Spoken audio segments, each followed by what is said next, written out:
اللہ تعالیٰ نے رمضان میں زوجہ کے قریب جانے سے صحابہ کو منع کیا تھا. بڑا دلچسپ واقعہ ہے.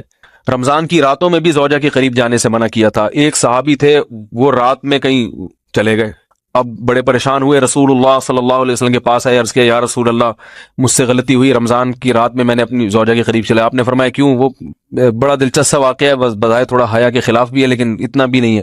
وہ کہہ رہے میری زوجہ کہیں پانی بھرنے کے لیے جا رہی تھی، ان کی پنڈلی کھلی تو میری نظر بیوی کی پنڈلی پر پڑی اور میں بس پاگل ہو گیا بیوی کے عشق میں. میں یہ اس لیے بیان کر رہا ہوں کہ جو لوگ نظر کی حفاظت کرتے ہیں وہ بیوی کے عشق میں پاگل ہوتے ہیں.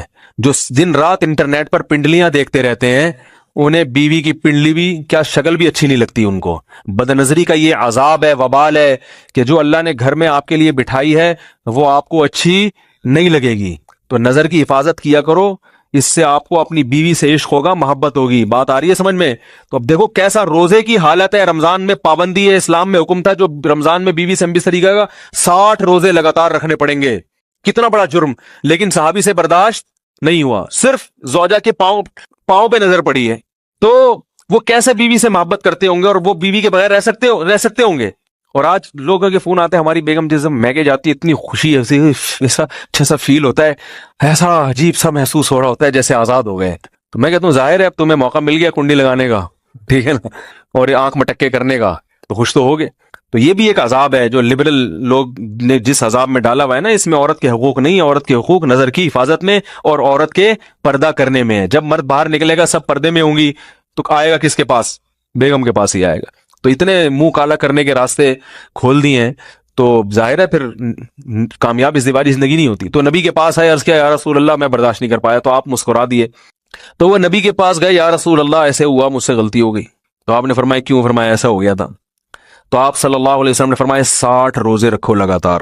انہوں نے فرمایا ایک کی طاقت نہیں ہے، اس میں یہ ہو گیا 60 کیسے رکھوں گا، نہیں ہے طاقت 60. آپ نے فرمایا ٹھیک ہے پھر 60 غریبوں کو 2 ٹائم کا کھانا کھلاؤ. فرمایا اس کی بھی طاقت بولو بھائی نہیں ہے. اتنے میں ایک صحابی لائے کوئی چیز صدقہ کرنے کے لیے. تو آپ نے فرمایا چلو اصل حکم تو یہی ہے کہ 60 روزے یا پھر 60 غریبوں کو کھانا، وہ نہیں تو چلو فی الحال ان کو تنبیہ کے لیے کچھ ان سے صدقہ کروا لیتا ہوں. فرمایا چلو یہ فلاں خیرات کی ایک چیز لے کر آئے ہیں، تم یہ لے کے غریبوں میں بانٹ دو. انہوں نے فرمایا مجھ سے زیادہ غریب پورے مدینہ میں بھائی کوئی بھی نہیں. آپ صلی اللہ علیہ وسلم مسکرانے لگے. فرمایا جاؤ کھاؤ اور بچوں کو کھلاؤ. اور بھائی غلطی بھی ہوئی اور گھر میں راشن بھی آ گیا. تو اس کے بعد قرآن کی آیت نازل ہوئی کہ احل لکم لیلۃ الصیام الرفث الی نسائکم ہن لباس لکم وانتم لباس لہن علم اللہ انکم کنتم تختانون انفسکم فتاب علیکم وعفى عنکم فالآن باشروہن وابتغوا ما کتب اللہ لکم.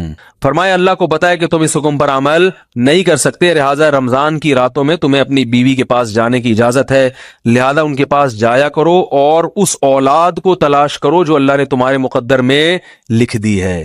قرآن جہاں بھی بیوی سے ریلیشن قائم کرنے کی بات کرتا ہے اولاد کا ذکر لازمی کرتا ہے، یعنی تلاش کرو اس اولاد کو جو اللہ نے تمہارے لیے لکھ دی ہے.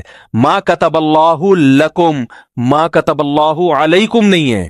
علا کا مطلب تمہارے خلاف، لکم کا مطلب تمہارے فائدے کے لیے. لام عربی میں نفع کے لیے آتا ہے، علا عربی میں ضرر اور نقصان کے لیے آتا ہے. فرمایا یہ نہیں کہ اس اولاد کو تلاش کرو جو بطور پینلٹی کے اللہ نے تمہارے متھے لگا دی ہے، جو اللہ نے تمہارے فائدے کے لیے لکھ دی ہے. اس سے پتہ چلتا ہے اسلام اولاد کی کثرت پہ کس قدر حریص ہے. بات آ رہی ہے اور بھی اس بارے میں آیتیں ہیں قرآن مجید کی، مگر میں اب زیادہ تفصیل میں نہیں جاؤں گا. کچھ آیتیں رہ گئی ہیں، کچھ احادیث رہ گئی ہیں، تو وہ انشاءاللہ پھر اگلے